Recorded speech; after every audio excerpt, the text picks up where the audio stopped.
18वीं लोकसभा के लिए छठे चरण का चुनाव संपन्न हो चुका है। आखिरी चरण के लिए राजनीतिक पार्टियां चुनाव मैदान में हैं, एक दूसरे के खिलाफ चुनाव प्रचार कर रही हैं। उत्तर प्रदेश के मुख्यमंत्री योगी आदित्यनाथ भी कांग्रेस और समाजवादी पार्टी पर जमकर निशाना साध रहे हैं। एक बार फिर से जनता को आगाह कर रहे हैं और कह रहे हैं कि अगर कांग्रेस सत्ता में आई तो गोकशी करवाएगी।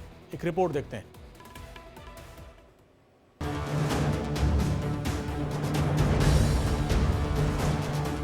गौकशी करने की बात तो दूर, कोई उसके बारे में भी सोचेगा ना तो उसको जहन्नम के द्वार उसके लिए पहले खुल जाएंगे। गौ हत्या बाद में करेगा। गौकशी करवा करके कांग्रेस को वोट दे करके गौकशी करवा करके पाप में बदलेंगे क्या? योगी की हुंकार, गोकशों पर प्रहार।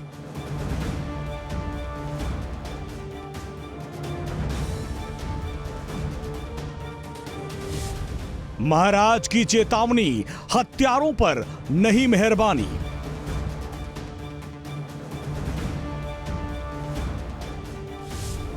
गौहत्या पर आर पार, सीधा जहन्नुम के द्वार।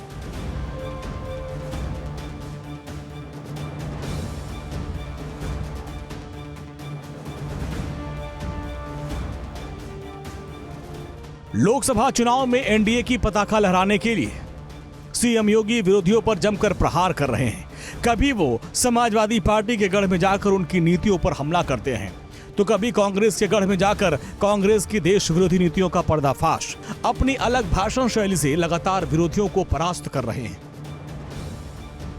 हिंदुस्तान के 18वीं लोकसभा चुनाव के लिए 6 चरणों का चुनाव संपन्न हो चुका है। मात्र आखिरी 7वें चरण का चुनाव बचा है, जो अब 1 जून को होगा।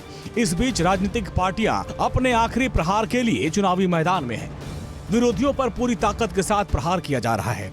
सीएम योगी भी कांग्रेस पर जमकर वार कर रहे हैं और कह रहे हैं कि कांग्रेस आई तो गोकशी करवाएगी।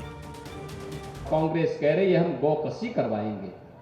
अरे राम जन्मभूमि का जो पुण्य आपके साथ जुड़ा हुआ है, क्या इसको गौकशी करवा करके कांग्रेस को वोट दे करके गौकशी करवा करके पाप में बदलेंगे क्या?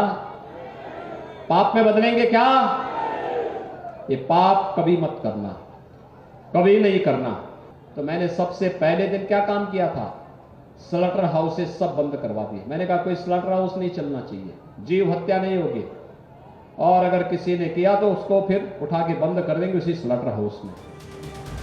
गोकशी को लेकर हमला बोलने के बाद सीएम योगी ने आरक्षण पर भी राहुल एंड कंपनी पर हमला किया और कहा कि देश के संविधान के साथ सबसे अधिक खिलवाड़ कांग्रेस ने किया है। भारत शरीयत से नहीं संविधान से चलेगा। इंडी गठबंधन सत्ता में आया तो लौट आएगा माफिया और गुंडा राज। देश के संविधान के साथ खिलवाड़ तो कांग्रेस ने किया। इसने देश के संविधान में सर्वाधिक संशोधन किए। यह कांग्रेस है। यह लगातार भारत के संविधान विरोधी आचरण करती है। अरे हिंदुस्तान है, हिंदुस्तान में शरिया कानून लागू नहीं होगा। शरीयत से नहीं, संविधान से भारत चलेगा। ये कोई पहली बार नहीं है जब सीएम योगी ने आरक्षण और गोकशी के मुद्दे पर विपक्ष को घेरा है। इसके पहले भी सीएम योगी ने कांग्रेस के घोषणा पत्र पर सवाल खड़े किए थे। बदायूं में बीजेपी के प्रत्याशी के समर्थन में चुनावी जनसभा के दौरान उन्होंने कांग्रेस के घोषणा पत्र पर निशाना साधा था। सीएम योगी ने कहा कि कांग्रेस और समाजवादी पार्टी अल्पसंख्यकों को गोकशी की छूट देते हैं। कांग्रेस ने अपने घोषणा पत्र में वादा किया था कि वो सत्ता में आने पर अल्पसंख्यकों को खाने पीने की स्वतंत्रता देंगे। कांग्रेस की ओर से किए गए इस वादे से गोकशी की घटनाएं बढ़ेंगी, लेकिन हम ऐसा नहीं होने देंगे। यूपी में ऐसा सोचने वालों को भी हम जहन्नुम में पहुंचा देंगे। और सपा बसपा वालों को क्या गौ माता को काटने की छूट देंगे क्या आप? क्या ये पाप करेंगे क्या? और अगर कोई पाप करने में भागीदार बनता है तो हम उसके साथ भागीदार नहीं बनेंगे, बल्कि गौ माता की रक्षा करने के लिए अपनी जान भी दे देंगे, लेकिन गौ माता का बाल बांका नहीं होने देंगे। ये गफलत में है। अरे उत्तर प्रदेश में हम लोग गौकशी करने की बात तो दूर, कोई उसके बारे में भी सोचेगा ना तो उसको जहन्नम के द्वार उसके लिए पहले खुल जाएंगे। गौ हत्या बाद में करेगा। कांग्रेस और समाजवादी पार्टी को निशाने पर लेते हुए सीएम योगी ने जनता से पूछा कि क्या आप गौ माता पर इस तरह के अत्याचार की छूट देंगे? हम इस पाप की भागीदारी नहीं बनेंगे। हम गौ माता की रक्षा करने के लिए अपनी जान दे देंगे, लेकिन गौ माता का बाल भी बाका नहीं होने देंगे। अयोध्या के महाराजा दिलीप ने गोमाता को शेर के मुंह से छुड़ाया था और बाद में उन्हीं के कुल में भगवान राम पैदा हुए। एसपी कांग्रेस और बीएसपी की गलतफहमी है कि वो किसी भी समुदाय की रुचि के अनुसार खान पान की स्वतंत्रता दे सकते हैं। अयोध्या के राजा महाराज दिलीप ने तो गौ माता को शेर के मुंह से छुड़ाया था और क्या कहा था कि साहब शेर को कहा कि मैं अपने को तुम्हें प्रस्तुत कर रहा हूं, लेकिन गौ माता को छेड़ना मत। जब ऐसे धर्मात्मा होते हैं तब बहनों और भाइयों, तब उस कुल में राम जैसा पुत्र पैदा होता है। साक्षात हरि विष्णु भगवान उस वहां जन्म लेते हैं, अवतार लेते हैं। और आज ये कांग्रेस और सपा के लोगों को क्या हो गया? ये कहते हैं हम उनकी रुचि के अनुसार खान पान की स्वतंत्रता देंगे। सीएम योगी ने कहा कि कांग्रेस और समाजवादी पार्टी के नेतृत्व वाला गठबंधन राम के अस्तित्व को नकारता था। अब अयोध्या में रामलला का भव्य मंदिर बनने के बाद उनके नेता कह रहे हैं कि राम सबके हैं। ये इनका दोहरा चरित्र है। कांग्रेस ने तो कहा था कि राम तो हुए ही नहीं। जब आप राम भक्त कहते थे ना कि रामलला हम आएंगे, मंदिर वहीं बनाएंगे, तब समाजवादी पार्टी के लोग कहते थे, क्या कहते थे कि परिंदा भी पर नहीं मार सकता। 500 वर्षों के बाद वहां पे फिर से स्थापित हुए, उनकी प्राण प्रतिष्ठा हुई है।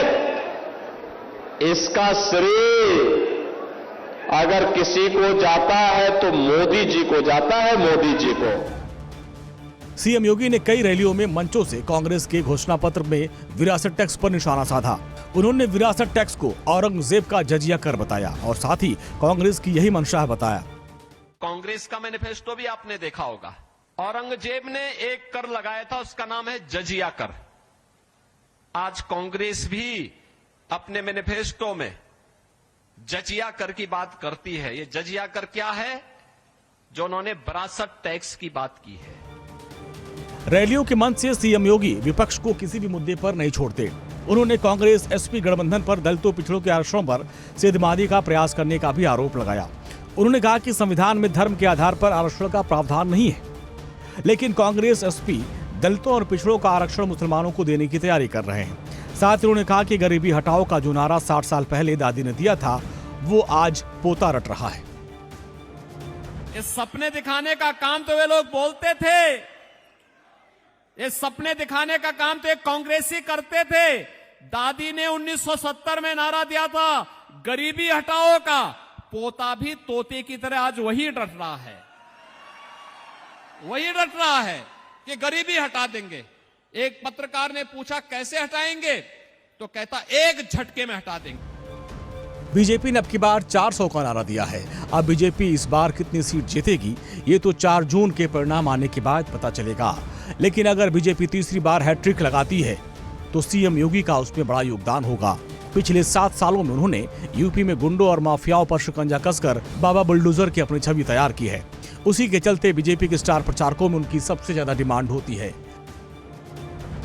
Bureau report, India daily live.